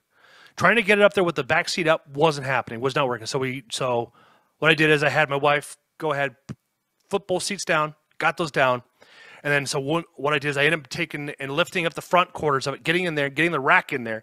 And so what she ended up doing, she had to grab the rack, grab both hands, and she had to pull. And she's only a 5 foot, 140-pound woman, so she's super weak, trying to lift this all up. And then here I am trying to hold all the body weight and just slowly feeding it all up in there. So we know the car was big enough to hold the body. Now my niece owns that car. That was kind of like her dad bought the car for her just because he knew we took care of it. Like I had it in there for regular maintenance, took care of the calipers, the brakes, all that fun stuff. Yeah, new tires. Car's in great shape. Don't mind the bloodstains. Yeah. Well, knock on wood. Well, I was smart. I knew we were going to have to put in the car, so I had a tarp. I had a tarp already ready to go. So we laid the tarp out, got the deer in there, and we had a little bit of blood on and fur still left on the trunk. But yeah, after that, we took her to a place, because see, in Minnesota you can't transfer move the deer across state lines. So it's like I had friends there, so set up in their garage and butchered it from there.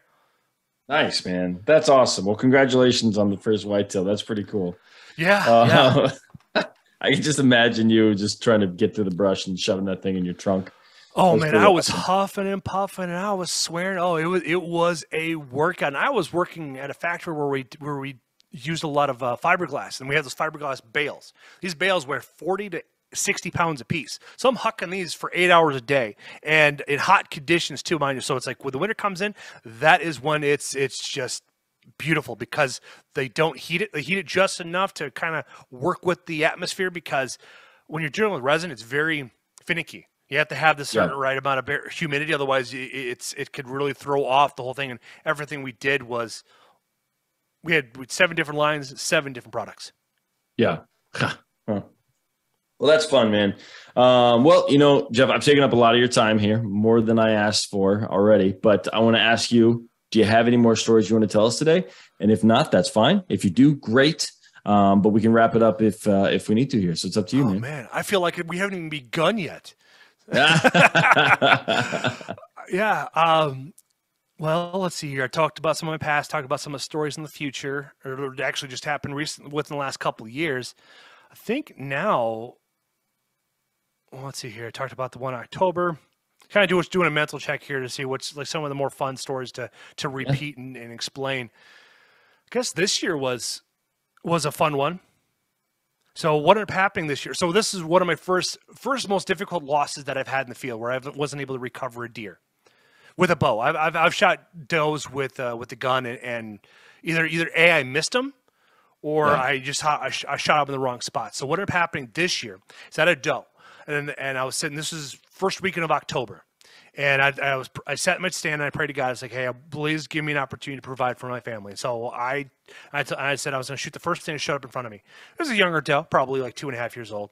And I had it ranged out for this tree, and she walked out 25 yards out, gave me a beautiful broadside. I just kind of bleated at her real fast, or just at her, and she stopped and said, I knew she hasn't been shot at before. So I drew back and I put my pin right on her heart. And something must have happened in flight where the arrow drifted a little too far forward, and it punched. There's a little gray area in front of there's this. Oh, it's just a really weird. It's a pocket that you can hit it, but it won't kill the deer. I did a complete pass through. So when I shot it, did a complete pass through. It's like, yes, I got it. And I called up a buddy of mine. It's like, hey, I need some help. And he only lived like 5 minutes away, so which was perfect, which wasn't a big deal for him. But he just got done with pancreatic cancer or gallbladder surgery, so he can't really do anything. But it's like, hey, I can at least hold your bow. And it was good that he came out there, because having 2 sets of eyes did save us time from after he came out there. So between the time I shot him and he showed up was like almost 2.5 hours, 2 hours later. And so when he's come up there, where he's trying to figure out how to get to me, because I'm in this weird spot where there's a creek and it's fairly deep and it's fairly wide, and then also a retention pond as well. So I told him there's 2 ways to get here. You either take the land bridge, you come through it, or you go the way I did. And I sent him my trip on Onyx on how to get here, because there's an old logging road that you can utilize and stuff like that. And when he finally got to me, he actually decided to find found the beaver dam, crossed the dam, and came in that way. Well, that brush is stupid thick. I mean, it's just everywhere. It was a definite struggle with the whole process. So he comes in, we meet up, and I'm sitting right where the last spot I saw blood. He managed to find himself a stick. We use that as he uses that as a walking stick. Then we use it as a marker. Go out, found this beautiful big blood spray. It's like, oh, this is gonna be perfect. But then I sent to the owner of the company for VIP, and it's like, she's not gonna die. I'm just telling you that right now. And it's like, I've been in your shoes. I know what you're going through, so don't beat yourself up too much. Because it's like, he knew exactly where it is. Showed him the fletchings of it. It's like, you didn't hit anything vital. And I told him like where I believe it went in and stuff like that. It's like, that's when he explained to me about that little pocket up in the front of the rib cage there, where you can shoot a deer and it'll still survive, even with some moose too, and along with elk. If you hit them just in that one spot, it's just like I happened to hit the right spot, because the broadhead did its job, expanded on impact, opened right up, went through. But we found really good blood. We tracked it for 280 yards. Through some of the most thickest stuff every time because we're going downhill, but where all the runoff has formed throughout the years, it had these really nice peaks and valleys, and it was really good blood. I mean, it was really, because it was like any moment we're going to find this doe piled up. This is what's going in the back of my head, because it was constantly bleeding, but it never really sat stagnant. I think it just kept on running and running and running. I think when he showed up, it just kind of cemented the deal where it probably took off and went the rest of the way. But as we follow it all out, get to a creek bed, get to the where it jumped in, cross of it. Now it's too deep for me to walk across, just shallow enough for him to make it through with his muck boots. So I had to take the long way around to get to the other side. And we followed the track back and forth and stuff, like she zigzagged around and such. And then we get to the last spot at like the 280-yard mark. And it was the last spot, and it opened up to a big old field. And as a hunter, it's the worst thing you can have, because once they start running, that everything just tightens up. So they're not bleeding anymore. When they're going uphill, that's what you want to see, because now they're working harder, they're pushing more blood, and so it's like it's spraying everywhere. Just to kind of put that into perspective there. But yeah, we called out another friend of mine, which is actually which is weird, because now I'm working with him. He's my superior in one aspect, because it's like he's a facilities manager, and he manages all my facilities. So it's like he's got this unique. He's the guy to go to if you need something fixed. Yeah, he came out. We went out there, looked, and that's what we found out, because they just recently passed some new laws about night vision and thermal vision. And on his way back, he reached out to a DNR representative and asked him, like, hey, can I use thermal to do it? Because the rules are very vague, very gray. I mean, stupid gray. I mean, it's like, even with the most trained DNR officer, they're not gonna, they weren't able to figure it out either because they didn't know what it really meant. So it's like that's the worst part about when you have a certain party writing laws, they make it so gray that you don't know. So it's like it leaves it up to interpretation and and the intent. I think that's what it was. And so we didn't use it, but we did use the night. We actually didn't even get a chance to use it until after we got the explanation for it. But he came out there, and we're letting our son there about 10 o'clock or so, because it's from, well, when my buddy got there at 6, we spent 4 hours searching for it. When he came out, at that point in time, we all lost it, and we all scoured this open field because we needed another set of eyes to cover ground, and we never found it because we thought maybe she would have went and followed the creek and then jumped back in, and so that's what we were doing. Well, come to find out, little stinker, once she got there, she took a hard right, went up a 80-yard incline. And that's when I found my next blood, and then I followed all the way to the road, and so just kind of guesstimating from that last point all the way across the road, is like over 400 yards it ran. Damn! And was she dead when you, or no. Have you found her yet? Never found her. Never found her. But oh man! So yeah, it was a very interesting year. A lot of growing this year because after that, a couple weeks later, I went up to my buddy Jeremy. He runs the Toxin app, which. That's a place where you can find archery events, like with Math, R100, HHA USA Shoots, and a bunch of other ones, smaller clubs. Well, he has 80 acres. He's like, hey, why don't you come up here and hunt for me? It's like, I don't care what you shoot, whether it be a spike buck or a little forky, don't care. It's like, all right, thank you for that.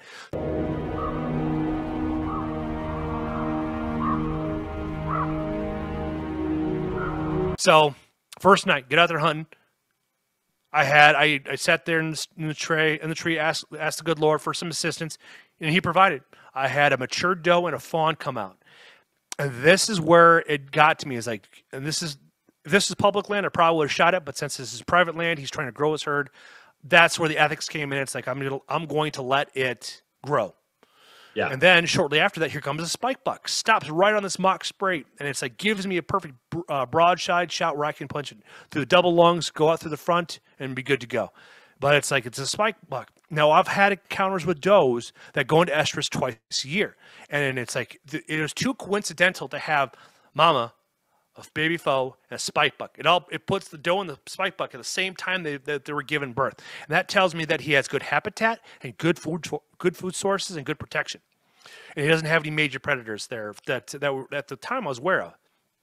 After that all debacle, it's like, all right, it was right at dusk. I mean, it was the last 15 minutes of that magic hour. And so then it's like got down, met him back at the truck, or hopped up, met him for lunch or dinner, and we went on from there. So the next morning, I didn't go out and sit and hunt because I was just beat up. I mean, it was just I was dealing with 15-mile-an-hour wind straight to the face.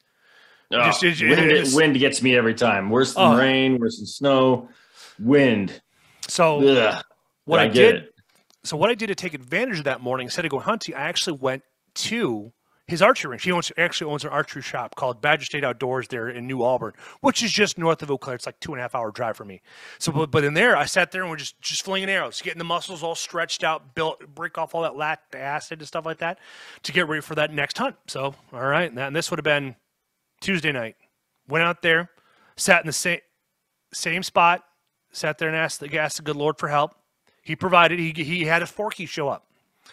And it's like, I thought about taking it, and it's like, now I'm kind of regretting. It's like Ray Newberg has a saying, it's like, don't pass up on something you'd shoot in the last day. Yeah. And now it's kind of like that thing, but it's like that whole, it was October. I still had November, December, and oddly enough, here in Wisconsin, we can hunt until January. So I have this upcoming weekend is the final weekend of whitetail. So hopefully, yeah. Last weekend I had to actually put work into the podcast. We're like getting trained to how to audit and stuff like that. So I didn't go out there, but that was a fun experience though, having those two things out there and recognizing that don't pass up on something. Cause now looking hindsight, I thought I was going to have another opportunity to go shoot something, but then you get into gun season. I don't hunt guns because obviously said reason, and public land on gun season gets so heavily hammered. I didn't hunt after the initial gun season, because then you go into the multiple muzzleloading seasons, and then you had the holiday hunt, and then after New Year's, then you can go back out. So I did go out hunting here. I think it was the weekend right after. And I didn't actually go out to the stand that I normally go to. I just sat and just glassed.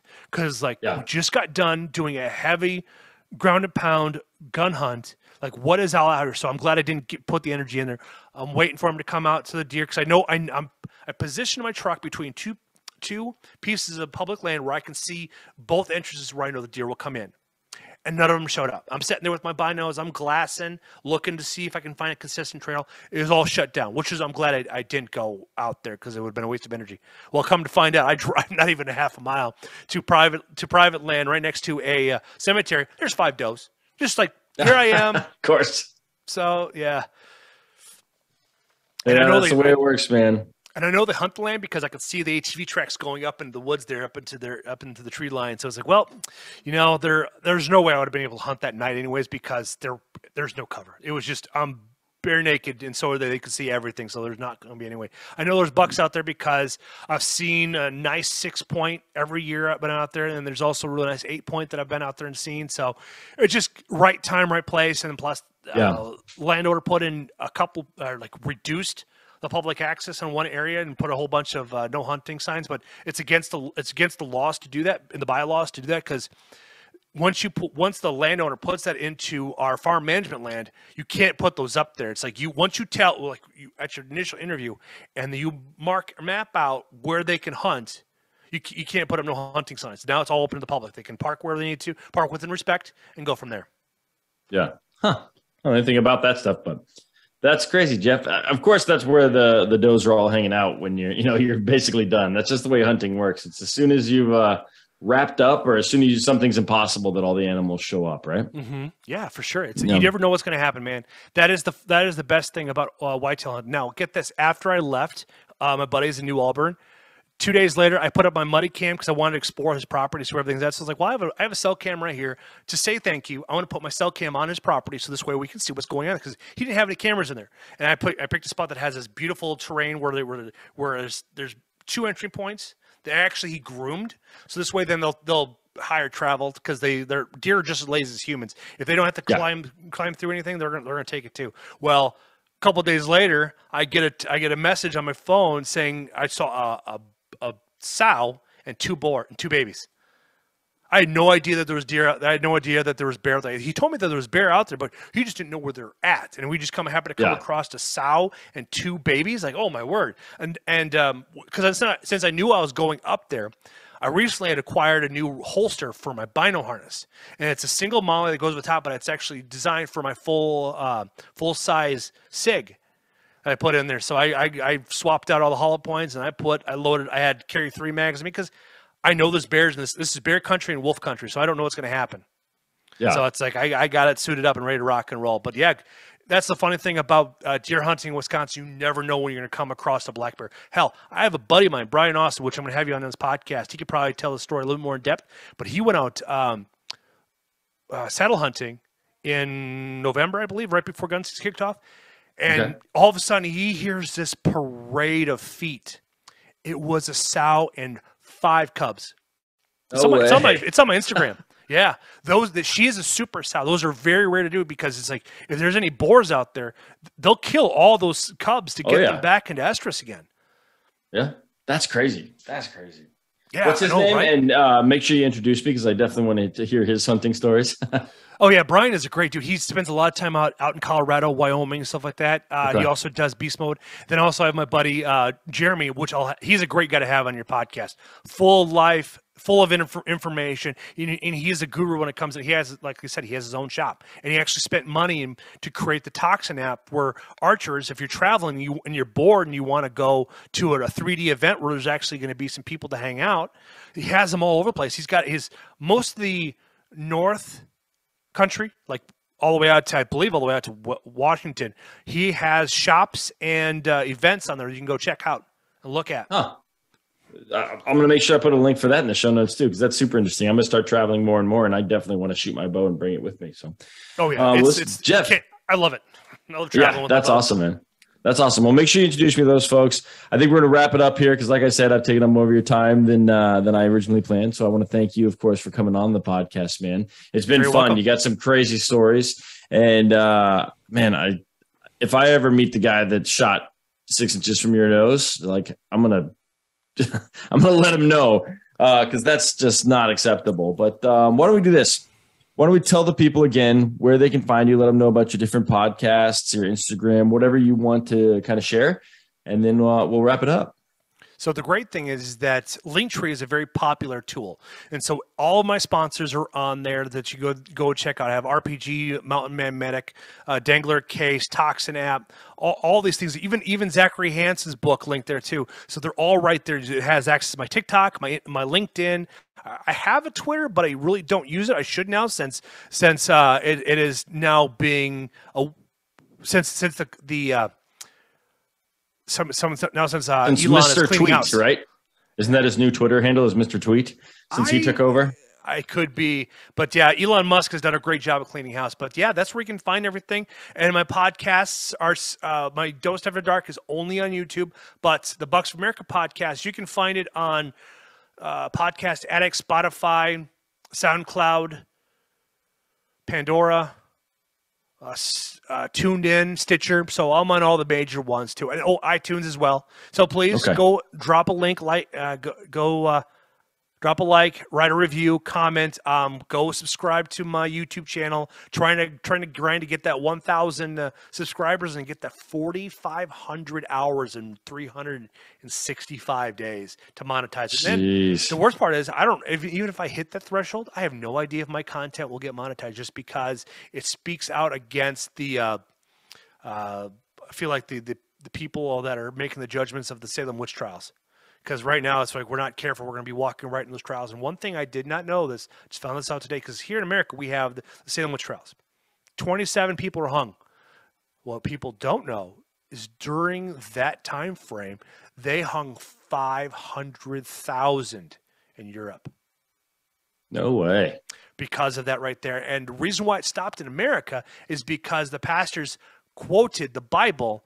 And they were talking, they were not following the evidence. They were just going off of hearsay. And that's why we kind of I think that's one of the historical aspects of hearsay, why it can only be taken like a grain of salt. Huh. Man. Jeff, I think that your podcast, I need to dive into them, but I think you probably have some pretty interesting information there. I'll tell you, I learned a lot today, man. So thanks again. Yeah, you're very welcome, man. I'm not sure if you froze or not. No, I just was saying thank you. That's all. Dude, you had this perfect stoic pose. I thought you glitched out on me. Nope, that's just me. That's just me. Just kidding. All right, man. Well, thanks again. Let's get you out there the rest of the season. You said you can hunt through the end of January, and then we'll get you back on and you can tell us how this season wrapped up for you. Sound good? I will. I appreciate it. Thank you. All right, Jeff. Have a good one. You too. Maybe we don't have to jump off there. I'll go ahead and edit it. But man, thank you very much. I really appreciate it. Those are some fun stories. I'm definitely trying to get more like whitetail guys. So is it like 80% of hunters are whitetail hunters? And I don't, yes. And I came from the West. So most of my guys are elk, bear, those kind of things. Yeah, I was kind of wondering why you left Colorado to Texas. Job. Job. And then they basically said, you can't live in Colorado. So my wife and I are like Idaho, Utah, and Texas and Wyoming. I wanted Wyoming because no state taxes. It's also very good as far as property taxes and all this other bullshit. Mm-hmm. But I couldn't convince my wife to live in the biggest town in Wyoming is smaller than, it's like 60,000 people, the biggest town in Wyoming. So I couldn't convince her to live in a town that small. So Texas is where she's from and her dad is sick. So we're like, all right, let's go to Texas. No state taxes. Good hunting, no elk hunting, but we still own our house there. So I'll be going back. My parents still live there. So I'm like, okay, I'll save more money not paying state taxes than I will on my elk trips paying for it. Oh shit. No kidding. Yeah. Man, when you go blue, you go broke. Yeah. Colorado. I mean, their taxes aren't crazy, but in general, like, if you're getting, I think it's like 5% or something like that. I'm not even sure what it is. But either way, you don't pay any in Texas. So I'll just save that money and go elk hunting. Heck yeah, man. You can actually build yourself a nice AR. My father-in-law is building an AR, and he likes mine. He likes how it shoots and how it is all configured. So I basically gave him my parts list for him to purchase throughout the next several months. I mean, started building mine in 2020. So it took me like 9 months to get all the parts. Yeah, that's crazy. Yeah, my like I said, my father-in-law is sick. We're not sure how much longer he's going to be with us. He's got an AR. He's already told me he's going to give me. So that's kind of what I'm banking on. That being said, I've told this story on the podcast, but I took a deer hunting and I had the ammo in, everything going, a deer at 15 yards with a laser on its vitals. Click. Nothing. Just click. Oh, no. So I don't know what's wrong with that gun. I pulled out the magazine, popped out the round, put the magazine back, put another one in, and making a ton of noise. The deer just stood there. Click. Like it's a good story. I don't want to go into. It's quite a bit longer, so I won't tell you all of it right now. Oh man, but, that's unfortunate. There's got to be something wrong with it. There's a pin or a lever in there. There's only a few parts in there that's got to be off just enough. Most likely it could have been dropped at one point. Yeah, I'm thinking firing pin, or he bought a bunch of ammo that maybe isn't any good, and he bought it for cheap. When you were able to eject the round, was the blasting cap, the firing cap triggered? Was it struck? I didn't even look. I don't know. Like I said, new hunter. This was like 3-4 years ago. So I was like 3 years into hunting. So I'm like, I don't even know what's wrong. All I knew at the time is my buddy was 200 yards away and he got a shot at those same deer and he missed. Either way, we had too much going on. I never even looked, never even thought about it. I just gave it back to my father-in-law. And then the next day I went out with my 270 and I was like, I'm just going to use my rifle. Like, I know this thing hits bullets. Not that I needed it to like shoot accurately. The thing was 15 yards away. Like, I could have figured it out. You can throw the bullet at it. Yeah, basically. Right. So, but cool, man. My wife's texted me. My little guy has woken up, so I'm going to bail, but I'll be in touch. Yeah, right. I'll be in touch. I'll let you know the date that I have scheduled for this one, and you can let me know if that works for you, or we can figure out a different time. Oh yeah, no, that'd be fine. Because this way, it sounds like it's going to be released. What, like 3 weeks, a month out? Oh, like 3 Mondays from now. Oh, so 3 weeks. Yeah. Okay. Yeah. Yeah. As soon as you get that dropped off, you can give me the video raw, and then I will edit it from there. Okay. Sounds good. All right, Jeff, man. I appreciate it. You're very welcome, Mike. You enjoy the rest of your day, sir. Yeah. Have a good one, buddy. Thank you.